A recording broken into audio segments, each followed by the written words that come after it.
The man with a grouch three men sitting at a table. The man with a grouch by H. De Vere Stacpoole, a sailing ship in a harbour. A story of the South Seas, and of a man who wanted to spend Christmas in England at Levure. Even today there are to be found square miles of old forest. The true high woods of the tropics. Trees fetched from heaven knows where to shoulder one another, and shudder in the sea wind and thrust at each other in the great storms, when the coconuts of the beach palms are flying like cannon balls. Here in this island there are redwoods, though smaller than the California giants, and mahoganies such as you see in the woods of Martinique. In the old days sandalwood was the chief export, but today it is all copra, with a hint of pineapples, if they succeed with the new grounds that they are trying out beyond Mayeno. Just at the time of this story, Flexner was running the trade station at Levure, and making a mess of the business. Lombard, Drex and Company, of San Francisco, owned the station. It wasn't their fault that things were not going well.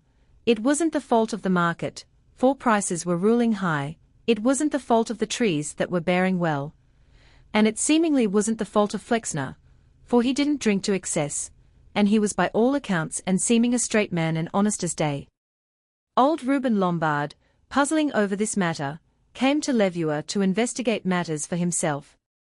He was a wise old man with a profound, and one might say appalling, knowledge of human nature. Employees are mostly compounded of human nature, especially on the Pacific coast and in the islands. Reuben had come across all varieties of it, from the stark naked and quietly drunk to the murderous and violent, from the incompetent and lazy to the competent and thriving. He spent a month at Levure making a holiday of the business and absorbing Flexner and the whole situation. Then he returned to San Francisco and told his partner Drex that he was going to fire Flexner. "He's a bad character," said Reuben. "I don't mean drink, women, cards or anything of that sort. I'm talking of him as a businessman. He's never satisfied, that's what it amounts to. I got his past history out of him in talk. He started in life with some money safely invested in high-class stuff, but wasn't satisfied with 5.5%, so turned it into Wildcat, and went bust. At Levure he wasn't satisfied with the old trader's house, and built another in a better situation, with the result that the first hurricane took it, and laid it all over the reefs. He wasn't satisfied with the way Sru, the headman on the west side, was doing his work and ruling his people, so he kept butting until Sru began to see red, and went for Sippy of the east side. Flexner had pointed out Sippy as an example. Sru went for the example and laid it out with a club. Then there was hell's shines between the two sides of the island till the missionaries stepped in and patched things up. That's only a bit, there were lots of other little things. You know, the sort of man that messes about at home mending the window blinds, nagging the servants, and interfering with the wife's arrangements. Never satisfied, that's Flexner. It's mostly an American disease, but Flexner has put English additions to it. He's an Englishman. Sitting smoking on the veranda with him night before I left, I said to him, "Now, ain't that perfect? Look at that lagoon full of stars and those lights on the reef where they're spearing the fish. Smell of the air." "Yes," he says, "but have you ever seen the Thames above Richmond on a fine summer's night?" "Well, I reckon he'll see it soon." "But look here," said Drex. "Dissatisfaction with things as they are ought to be the soul of progress in art and commerce." "Oh, gosh," said Lombard. "I'm not talking of things as they are. I'm only getting at the mentality that's always grousing because things aren't what they aren't, dissatisfaction, as a matter of mind principle. If you gave this chap a ticket for Jerusalem, with free drinks and hotel expenses, he'd 10-1 grumble that it wasn't the New Jerusalem the booking was for. Anyhow, he's fired. I'm writing him tonight, and I'm going to send Arrow in his place." One morning toward the end of December, Flexner came out on his veranda in pajamas. The old trader's house, which he was reoccupying, stood on a bay of the groves facing the white sands of the beach, and the blue water separating the beach from the reefs. The outer sea beyond the reefs stretched like a sheet of lazulite to where above the far horizon the white trade clouds showed like a procession of ghosts born of distance and summer. On the beach were some Kanaka canoe men, who had just come in with a take of fish, also a naked nut-brown child full of the joy of life, and beating with a lump of coral on a tin can. It was like a scene from Florodora, a picture that might have been born from the brain of Basil Dean in one of his southern or eastern moods. Only Flexner did not fit the surroundings. A ginger-colored man in striped blue and purple pajamas sitting now drinking his coffee, smoking a cigarette, and reading a letter. The letter was a month old. It was from Lombard, Drex and Company, telling him he was fired, had come by the mail brigantine, and informed him that his successor, Mr. George Arrow, was coming to Levure by the company's schooner, the Golden Hope. Half an hour ago Kepi, Flexner's personal servant and man of all work, had roused him with the news that a schooner had been sighted from the bluff. "That's her," said Flexner, tumbling out of bed. He tubbed and resumed his pajamas, and taking the letter from his bureau, came out to wait the arrival of the newcomer, and drink his coffee. He was quite unperturbed. He was a good-natured man, even though, as Lombard said, he was never satisfied with things as they were. A man who took disaster as the natural expression of a world that was mainly all wrong. When his house had been blown away he just said, "Well, that's that," and came back to live in the old trader's house, and now, waiting for his successor, he felt no animosity or irritation. It was one of the things that ought to have been different, that was all. His position was serious from a worldly point of view. He had saved scarcely any money, not more than £70 all told, and what on earth he was to do for a job when he got back to San Francisco he didn't know. Another thing that ought to have been different, that was all. He was finishing his coffee when the fore canvas of a schooner showed beyond the reef, when the rest of her, hidden by the bluff, came into view. She revealed herself as the Golden Hope. There are ships that seem to have been built for beauty as well as use, and the Golden Hope was one of them, one of the old-time fleet that included the Merry Rose and Dancing Wave, creatures rather than things, born, like the gulls, to live in harmony with the sea and in fellowship with the wind. She formed a pretty picture, as she came in with a snow of gulls astern of her, rounding with all her canvas a shiver, and dropping anchor in 10 fathoms of water, a couple of cable lengths from the beach. Flexner, pajamas and all, came down to the water's edge to greet the boat that was pulling ashore. Captain Bartales was steering, and Arrow, the new trader, was seated beside him, a young and pleasant-looking man for whom Flexner at once felt a liking. They all tramped up to the house, and after soft drinks and cigarettes on the veranda, Bartales, putting back to the schooner to superintend the unloading of trade, left Flexner and his successor to get acquainted. They went over the house, the go-down where trade goods were stored, and the copra sheds. Then they had dinner, and that evening on the veranda they talked very freely of the whole position, copra trade and what not. Old Lombard had told Arrow his opinion of Flexner, and Arrow was on the lookout for Flexner's weak spot, but in all their conversation not one grumble was uttered by the latter. Flexner was supposed to be a man always dissatisfied, yet he showed no sign of dissatisfaction with anything. He talked quite openly of his own rather desperate financial condition, but he didn't grumble. Was Lombard wrong? "It's funny to think that day after tomorrow is Christmas Day," said Arrow. "At least to me, for I was born north of New York, and Christmas has always meant 6 inches of snow and holly berries and so on. I reckon I'm an out-and-out Christmaser of the good old type, and I'm not ashamed of it." "Same here," said Flexner. "I was born and brought up at Maltby in Kent, my father lives there still, and Christmas always brings me back to old times. We didn't have much snow, haven't had much in England of late years, but there was holly and ivy and goodwill all round, not to speak of presents and the old folks in the village coming up for packets of tea and so on. I reckon England is a good place, and it never looks better than when you see it from 20,000 miles away. And Christmas is the best thing in England. Last time I was there was 5 years ago, and the old governor gave a children's party. He's 75, but seems to grow younger every year. Hasn't lost a tooth in his head. And I bet this year he'll be giving another party, and 20 years hence it will be the same. We are a long-lived family, and he reckons to live to be 100. My poor old governor died 6 years ago, said Arrow. He wasn't more than 69. We aren't a long-lived family by a long chalk.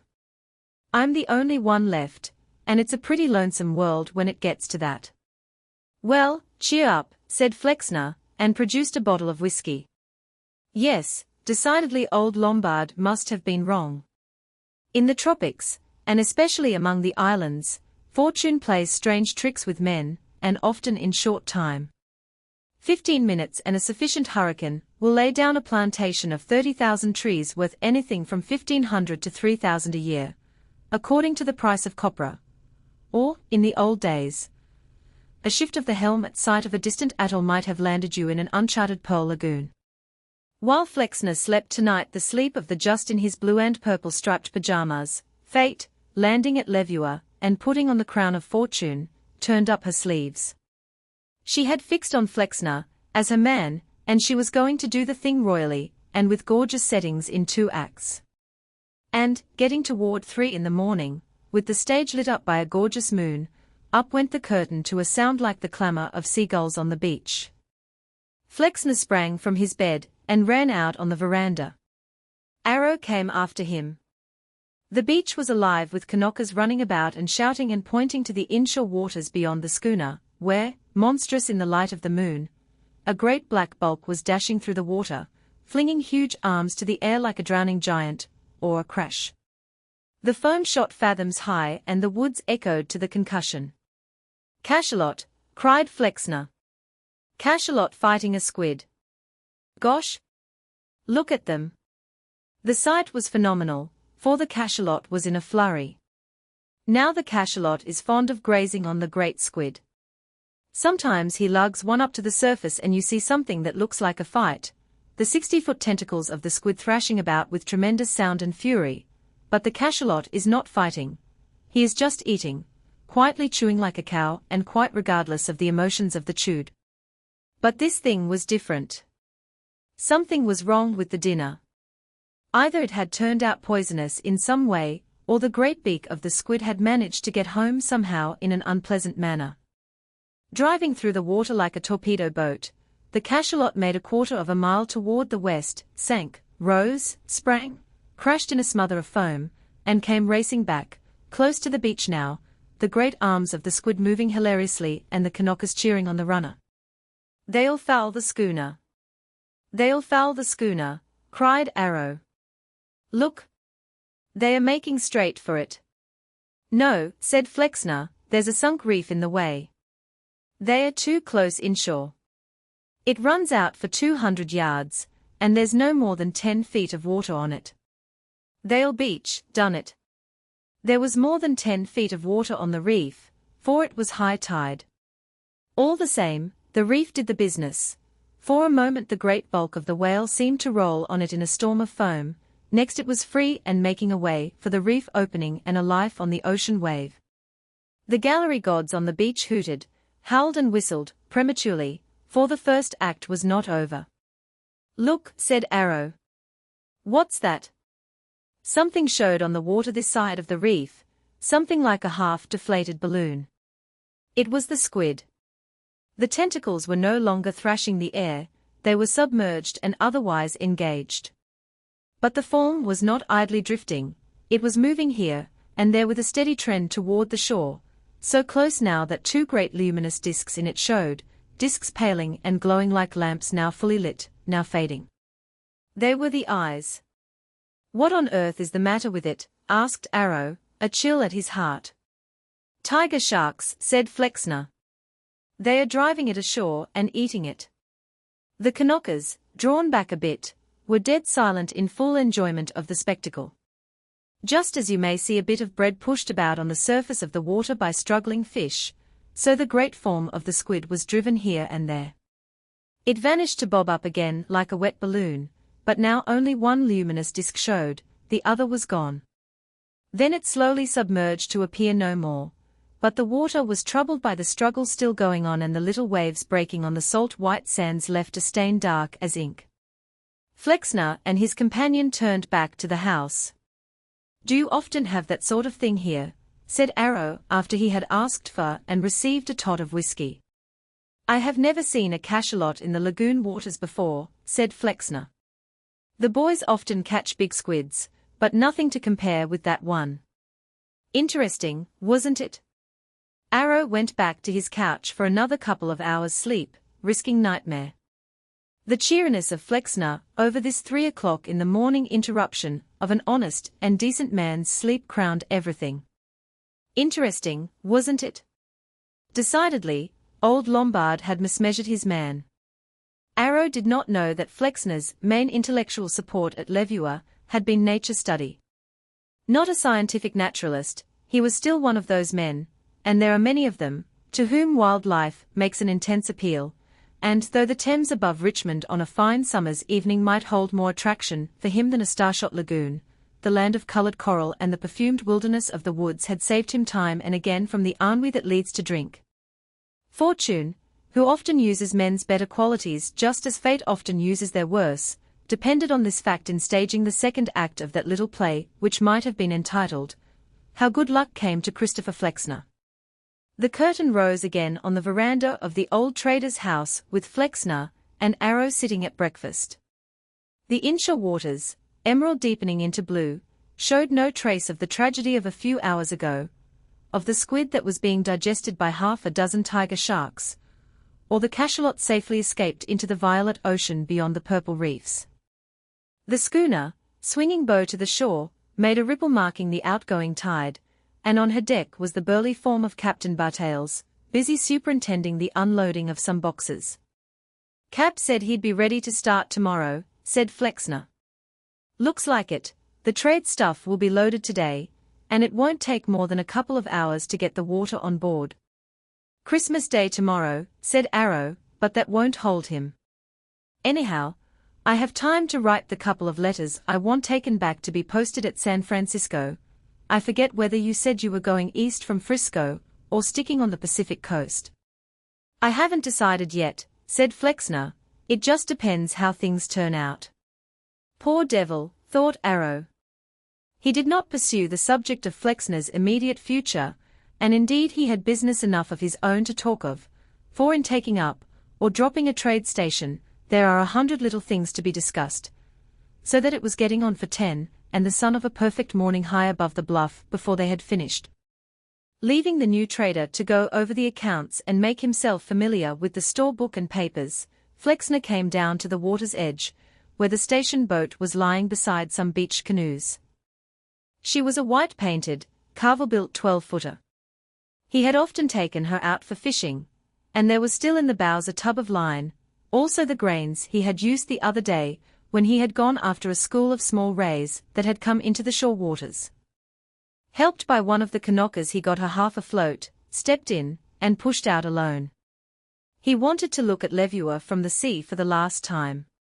He would see it from the schooner tomorrow when they were putting out, but that would not be the same. He would not be alone and able to think and reflect and measure up things and reminisce. He passed the schooner anchored over her own shadow on the coral floor. The hands had knocked off work for a spell and she lay like a thing deserted, the tide rippling at her anchor chain and the gulls flighting round her on the lookout for scraps. Beyond, and halfway to the reefs, he paused rowing and looked down at what perhaps he would never see again, down through the water clear, as air at the colored parterres of coral and the sand patches where great shells crawled, the home of the haliotis, the branch coral and sea fan. It was extraordinary to think that this submarine land of brilliancy and color existed in a world that at the same moment held London, fog-bound perhaps, and Maltby with its leafless trees and sure to be clouded skies, a submarine world that knew nothing of Father Christmas, or the delights of the season that appealed to the exiled soul of Flexner. Flexner was thinking something like this. He was a man whose reflections were, if not cheap, sometimes second-hand. Having brooded for a while and drifted 50 yards or so, he took to his sculls again, and turning the boat's nose, pushed out through the reefs to the open sea. It was from here that he could see the island properly, and as he had so often seen it when fishing for palu or sailing for pleasure. A wonderful sight, either by the light of the moon or the full light of day, as now. Broad-based, beyond the foaming reefs it lay, rising from the beach palms in a tempest of trees all blown by the wind to the heights, where once the sandalwood grew, and showing clear from out here the cliff fall where a torrent tumbled, a white plume against the green. Sabre, breadfruit palm, tree fern and lesser redwood all blowing and tossing to the trade wind, and there, a mushroom-brown break in the foliage, the village of Sru, headman of the west side, the same who had laid out Sippy with a club in the good old island fashion. The tide was still on the ebb, and out here the southward running current was strengthened by the tide. Flexner, drifting and dreaming and fighting his trade battles over again, had let the boat go, as it wished, and as a result the break in the reefs was no longer visible. He might have drifted farther, had not his eye been caught by something away on the water to starboard. He thought at first that it was a dead fish floating just awash. Then he knew it wasn't, for there were no gulls about. Besides, sharks don't allow dead fish to float for long. He turned the boat and pulled toward the thing, urged not so much by simple curiosity, as by the instinct of the naturalist, for something told him that this was not wreckage, or driftwood from some island. Close to it now, it showed to be a great mass of some whitish substance, lumpy and mottled and veined with red. Gruesome, somehow, and repellent to the eye, but striking. No one could see that piece of flotsam without pausing to ask, what on earth is it? The boat's nose came up against it with a gentle dunch, and Flexner, who had drawn in his sculls, leaned over and handled the stuff. It was as big as a big man, and its shape was roughly that of a man wrapped in sacking.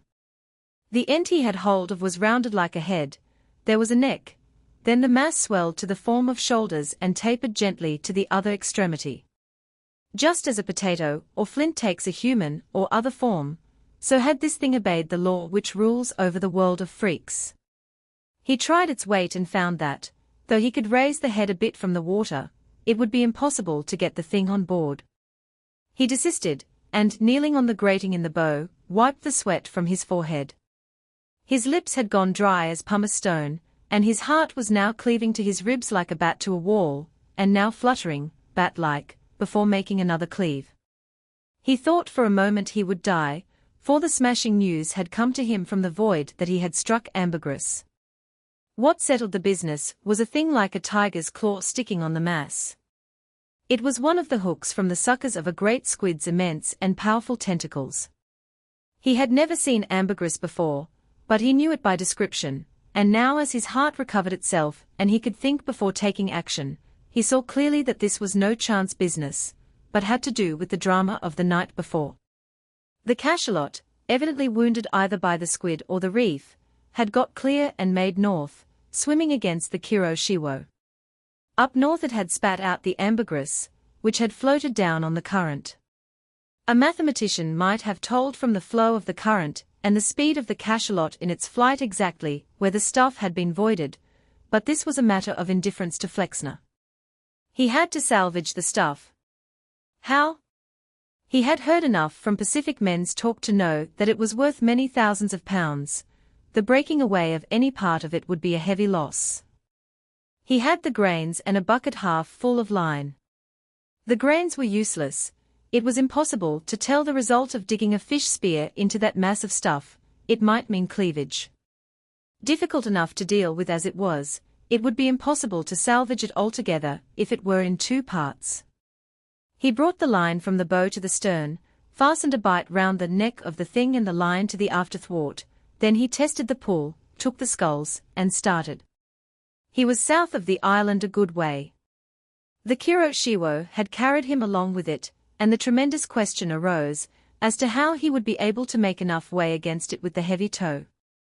Would the thing that had brought him fortune deny him fortune? Every now and then he turned his head to see how Levuer lay, and if he were making progress, between whiles the tow rope held his eye. He could see whether it was taut or not, but a tow rope is never uniformly taut. A movement of the water, a slight diminution of the speed of the towing craft will slacken it. There is no uniformity of pull. Sometimes he stopped rowing and, getting to the stern, hauled the tow closer to see how the rope held. After one of these examinations, and with infinite difficulty, he shifted the rope from the neck-shaped depression to below the bulge of the shoulders, and did it so well that the pull of the rope was still fore and aft with the thing. Had it been otherwise, the mass would have been towed sidewise, and would have made progress impossible. But all this took time, and as he stood up from the job and looked toward Levuer, his heart half sank. He had made very little way. Fortunately, the wind had died with noon and slack tide was due, but one could never tell in these seas what was coming from moment to moment, and if a squall were to rise, or even if the wind were to wake up and blow from the north, well, goodbye to fortune. He took up the sculls again.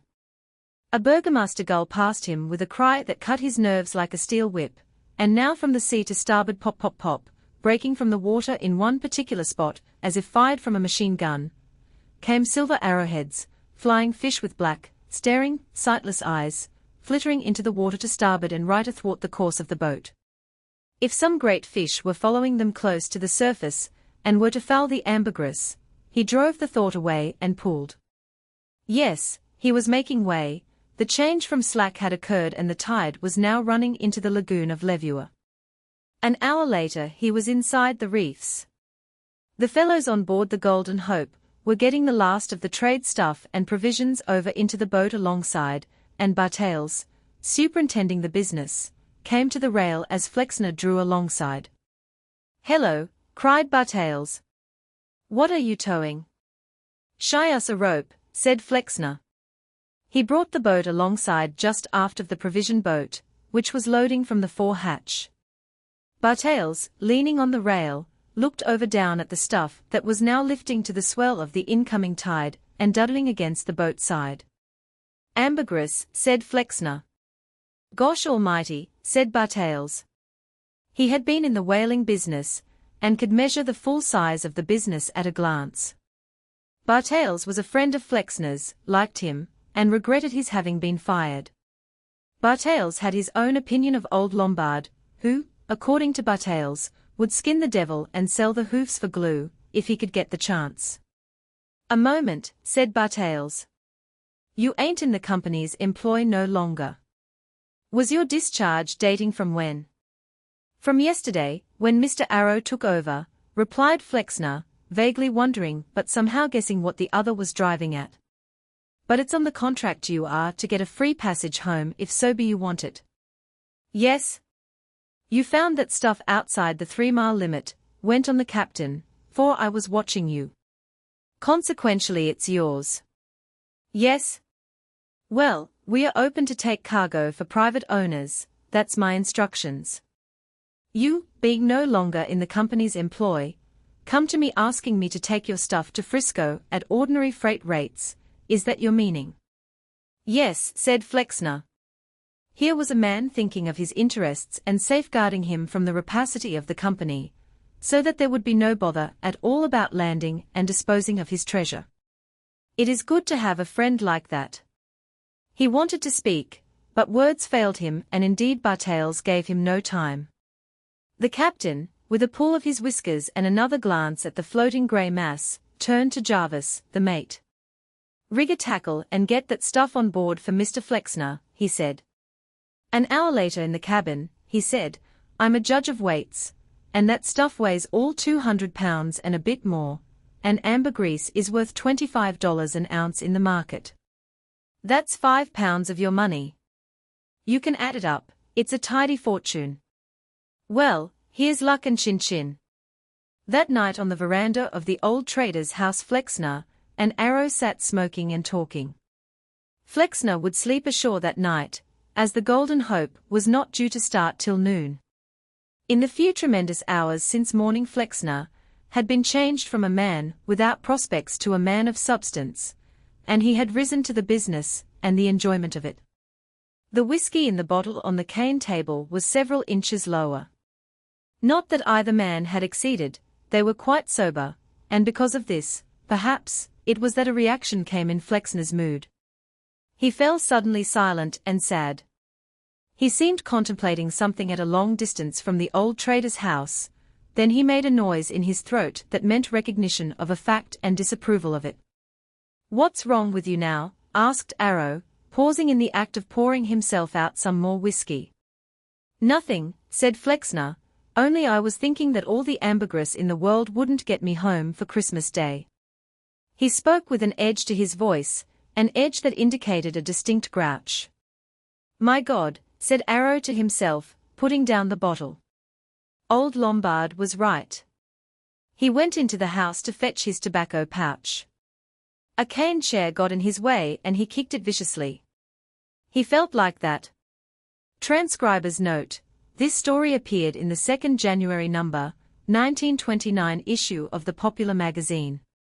******* End of the Project Gutenberg ebook. The Man with a Grouch ****** updated editions will replace the previous one, the old editions will be renamed.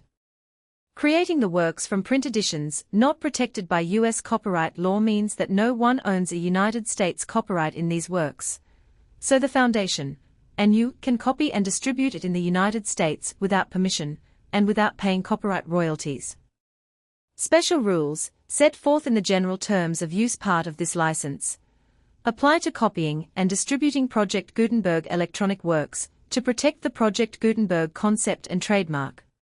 Project Gutenberg is a registered trademark, and may not be used if you charge for an ebook, except by following the terms of the trademark license, including paying royalties for use of the Project Gutenberg trademark.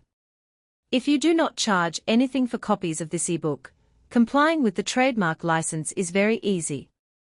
You may use this ebook for nearly any purpose, such as creation of derivative works, reports, performances, and research. Project Gutenberg ebooks may be modified and printed and given away. You may do practically anything in the United States with ebooks not protected by U.S. copyright law. Redistribution is subject to the trademark license, especially commercial redistribution. Start. Full license. The full Project Gutenberg license. Please read this before you distribute or use this work to protect the Project Gutenberg mission of promoting the free distribution of electronic works. By using or distributing this work, or any other work associated in any way with the phrase Project Gutenberg, you agree to comply with all the terms of the full Project Gutenberg license available with this file, or online at www.gutenberg.org/license. Section 1. General Terms of Use and Redistributing Project Gutenberg Electronic Works. 1.a. By reading or using any part of this Project Gutenberg electronic work, you indicate that you have read, understand, agree to and accept all the terms of this license and intellectual property, trademark or copyright agreement. If you do not agree to abide by all the terms of this agreement, you must cease using and return or destroy all copies of Project Gutenberg electronic works in your possession. If you paid a fee for obtaining a copy of or access to a Project Gutenberg electronic work, and you do not agree to be bound by the terms of this agreement, you may obtain a refund from the person or entity to whom you paid the fee as set forth in paragraph 1.e.8. 1.b. Project Gutenberg is a registered trademark. It may only be used on or associated in any way with an electronic work by people who agree to be bound by the terms of this agreement. There are a few things that you can do with most Project Gutenberg electronic works even without complying with the full terms of this agreement. See paragraph 1.c below. There are a lot of things you can do with Project Gutenberg electronic works if you follow the terms of this agreement and help preserve free future access to Project Gutenberg electronic works. See paragraph 1.e below. 1.c. The Project Gutenberg Literary Archive Foundation, the Foundation, or PGLAF, owns a compilation copyright in the collection of Project Gutenberg electronic works. Nearly all the individual works in the collection are in the public domain in the United States. If an individual work is unprotected by copyright law in the United States, and you are located in the United States, we do not claim a right to prevent you from copying, distributing, performing, displaying or creating derivative works based on the work as long as all references to Project Gutenberg are removed. Of course, We hope that you will support the Project Gutenberg mission of promoting free access to electronic works by freely sharing Project Gutenberg works in compliance with the terms of this agreement for keeping the Project Gutenberg name associated with the work. You can easily comply with the terms of this agreement by keeping this work in the same format with its attached full Project Gutenberg license when you share it without charge with others. 1.d. The copyright laws of the place where you are located also govern what you can do with this work. Copyright laws in most countries are in a constant state of change. If you are outside the United States, check the laws of your country in addition to the terms of this agreement before downloading, copying, displaying, performing, distributing, or creating derivative works based on this work, or any other Project Gutenberg work. The Foundation makes no representations concerning the copyright status of any work in any country other than the United States. 1.e. Unless you have removed all references to Project Gutenberg, 1.e.1. The following sentence, with active links to, or other immediate access to, the full Project Gutenberg license must appear prominently whenever any copy of a Project Gutenberg work, any work on which the phrase Project Gutenberg appears, or with which the phrase Project Gutenberg is associated, is accessed, displayed, performed, viewed, copied or distributed. This ebook is for the use of anyone anywhere in the United States and most other parts of the world at no cost and with almost no restrictions whatsoever. You may copy it, give it away, or reuse it under the terms of the Project Gutenberg license included with this ebook, or online at www.gutenberg.org. If you are not located in the United States, you will have to check the laws of the country where you are located before using this ebook. 1.e.2. If an individual Project Gutenberg electronic work is derived from texts not protected by U.S. copyright law, does not contain a notice indicating that it is posted with permission of the copyright holder, the work can be copied and distributed to anyone in the United States without paying any fees or charges. If you are redistributing or providing access to a work with the phrase Project Gutenberg associated with or appearing on the work, you must comply either with the requirements of paragraphs 1.e.1 through 1.e.7, or obtain permission for the use of the work and the Project Gutenberg trademark as set forth in paragraphs 1.e.8 or 1.e.9. 1.e.3. If an individual Project Gutenberg electronic work is posted with the permission of the copyright holder, your use and distribution must comply with both paragraphs 1.e.1 through 1.e.7 and any additional terms imposed by the copyright holder. Additional terms will be linked to the Project Gutenberg license for all works posted with the permission of the copyright holder found at the beginning of this work. 1.e.4. Do not unlink or detach or remove the full Project Gutenberg license terms from this work, or any files containing a part of this work, or any other work associated with Project Gutenberg. 1.e.5. Do not copy, display, perform, distribute or redistribute this electronic work, or any part of this electronic work, without prominently displaying the sentence set forth in paragraph 1.e.1 with active links, or immediate access to the full terms of the Project Gutenberg license. 1.e.6. You may convert to and distribute this work in any binary, compressed, marked up, non-proprietary, or proprietary form, including any word processing or hypertext form.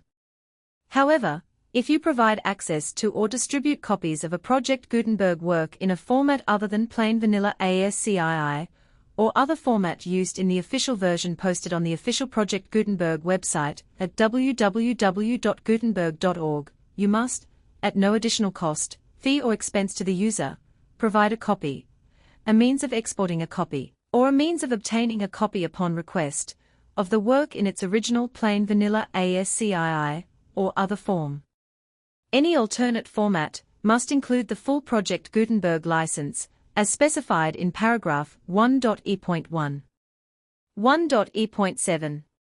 Do not charge a fee for access to, viewing, displaying, performing, copying or distributing any Project Gutenberg works unless you comply with paragraph 1.e.8 or 1.e.9. 1.e.8. You may charge a reasonable fee for copies of or providing access to or distributing Project Gutenberg electronic works, provided that you pay a royalty fee of 20% of the gross profits you derive from the use of Project Gutenberg works, calculated using the method you already use to calculate your applicable taxes.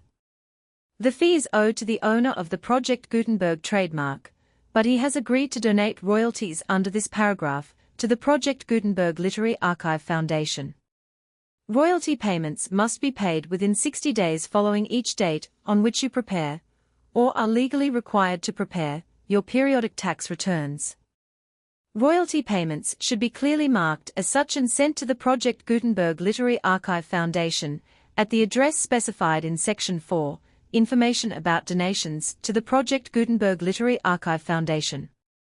You provide a full refund of any money paid by a user who notifies you in writing or by email, within 30 days of receipt, that he does not agree to the terms of the full Project Gutenberg license.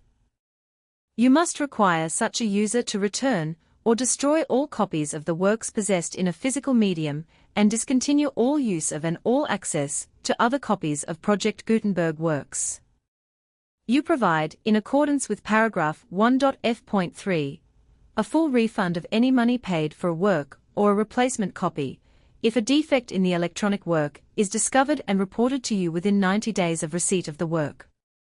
You comply with all other terms of this agreement for free distribution of Project Gutenberg works. 1.e.9. If you wish to charge a fee or distribute a Project Gutenberg electronic work or group of works on different terms than are set forth in this agreement, you must obtain permission in writing from the Project Gutenberg Literary Archive Foundation, the manager of the Project Gutenberg trademark. Contact the Foundation as set forth in Section 3 below. 1.f. 1.f.1. Project Gutenberg volunteers and employees expend considerable effort to identify, do copyright research on, transcribe, and proofread works not protected by U.S. copyright law in creating the Project Gutenberg collection. Despite these efforts, Project Gutenberg electronic works, and the medium on which they may be stored, may contain defects, such as, but not limited to, incomplete, inaccurate, or corrupt data, transcription errors, a copyright or other intellectual property infringement, a defective or damaged disk or other medium, a computer virus, or computer codes that damage or cannot be read by your equipment. 1.f.2. Limited warranty, disclaimer of damages except for the right of replacement or refund described in paragraph 1.f.3, the Project Gutenberg Literary Archive Foundation, the owner of the Project Gutenberg trademark, and any other party distributing a Project Gutenberg electronic work under this agreement, disclaim all liability to you for damages, costs and expenses, including legal fees. You agree that you have no remedies for negligence, strict liability, breach of warranty, or breach of contract except those provided in paragraph 1.f.3. You agree that the Foundation, the trademark owner, and any distributor under this agreement will not be liable to you for actual, direct, indirect, consequential, punitive, or incidental damages even if you give notice of the possibility of such damage. 1.f.3.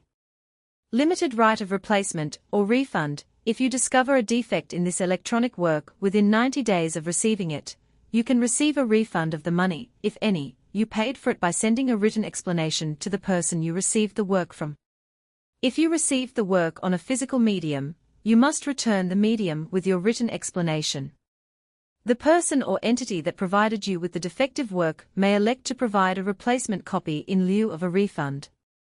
If you received the work electronically, the person or entity providing it to you may choose to give you a second opportunity to receive the work electronically in lieu of a refund.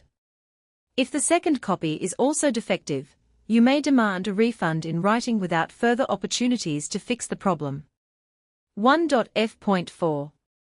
Except for the limited right of replacement or refund set forth in paragraph 1.f.3, this work is provided to you as is, with no other warranties of any kind, express or implied, including but not limited to warranties of merchantability or fitness for any purpose. 1.f.5. Some states do not allow disclaimers of certain implied warranties or the exclusion or limitation of certain types of damages. If any disclaimer or limitation set forth in this agreement violates the law of the state applicable to this agreement, the agreement shall be interpreted to make the maximum disclaimer or limitation permitted by the applicable state law. The invalidity or unenforceability of any provision of this agreement shall not void the remaining provisions. 1.f.6 Indemnity. You agree to indemnify and hold the foundation, the trademark owner, any agent or employee of the foundation, anyone providing copies of Project Gutenberg electronic works in accordance with this agreement, and any volunteers associated with the production, promotion and distribution of Project Gutenberg electronic works, harmless from all liability, costs and expenses, including legal fees, that arise directly or indirectly from any of the following which you do or cause to occur. A. Distribution of this or any Project Gutenberg work. B. Alteration, modification, or additions or deletions to any Project Gutenberg work. And C. Any defect you cause. Section 2. Information about the mission of Project Gutenberg. Project Gutenberg is synonymous with the free distribution of electronic works in formats readable by the widest variety of computers, including obsolete, old, middle-aged and new computers. It exists because of the efforts of hundreds of volunteers and donations from people in all walks of life. Volunteers and financial support to provide volunteers with the assistance they need are critical to reaching Project Gutenberg's goals and ensuring that the Project Gutenberg collection will remain freely available for generations to come. In 2001, the Project Gutenberg Literary Archive Foundation was created to provide a secure and permanent future for Project Gutenberg and future generations. To learn more about the Project Gutenberg Literary Archive Foundation and how your efforts and donations can help, see sections 3 and 4 and the Foundation information page at www.gutenberg.org. Section 3. Information about the Project Gutenberg Literary Archive Foundation. The Project Gutenberg Literary Archive Foundation is a non-profit 501(c)(3) educational corporation organized under the laws of the state of Mississippi and granted tax-exempt status by the Internal Revenue Service. The Foundation's EIN, or Federal Tax Identification Number, is 64-6221541. Contributions to the Project Gutenberg Literary Archive Foundation are tax-deductible to the full extent permitted by U.S. federal laws and your state's laws. The Foundation's business office is located at 809 North 1500 West, Salt Lake City, Utah, 84116, 801-596-1887. Email contact links and up-to-date contact information can be found at the Foundation's website and official page at www.gutenberg.org/contact. Section 4. Information about donations to the Project Gutenberg Literary Archive Foundation. Project Gutenberg depends upon and cannot survive without widespread public support and donations to carry out its mission of increasing the number of public domain and licensed works that can be freely distributed in machine-readable form, accessible by the widest array of equipment, including outdated equipment. Many small donations, $1 to $5,000, are particularly important to maintaining tax-exempt status with the IRS. The Foundation is committed to complying with the laws regulating charities and charitable donations in all 50 states of the United States. Compliance requirements are not uniform, and it takes a considerable effort, much paperwork, and many fees to meet and keep up with these requirements. We do not solicit donations in locations where we have not received written confirmation of compliance. To send donations or determine the status of compliance for any particular state, visit www.gutenberg.org/donate. While we cannot and do not solicit contributions from states where we have not met the solicitation requirements, we know of no prohibition against accepting unsolicited donations from donors in such states who approach us with offers to donate. International donations are gratefully accepted, but we cannot make any statements concerning tax treatment of donations received from outside the United States. U.S. laws alone swamp our small staff. Please check the Project Gutenberg web pages for current donation methods and addresses. Donations are accepted in a number of other ways, including checks, online payments, and credit card donations. To donate, please visit www.gutenberg.org/donate. Section 5. General information about Project Gutenberg Electronic Works. Professor Michael S. Hart was the originator of the Project Gutenberg concept of a library of electronic works that could be freely shared with anyone. For 40 years, he produced and distributed Project Gutenberg ebooks with only a loose network of volunteer support. Project Gutenberg ebooks are often created from several printed editions, all of which are confirmed as not protected by copyright in the US unless a copyright notice is included. Thus, we do not necessarily keep ebooks in compliance with any particular paper edition. Most people start at our website, which has the main PG search facility, www.gutenberg.org. This website includes information about Project Gutenberg, including how to make donations to the Project Gutenberg Literary Archive Foundation, how to help produce our new ebooks, and how to subscribe to our email newsletter to hear about new ebooks.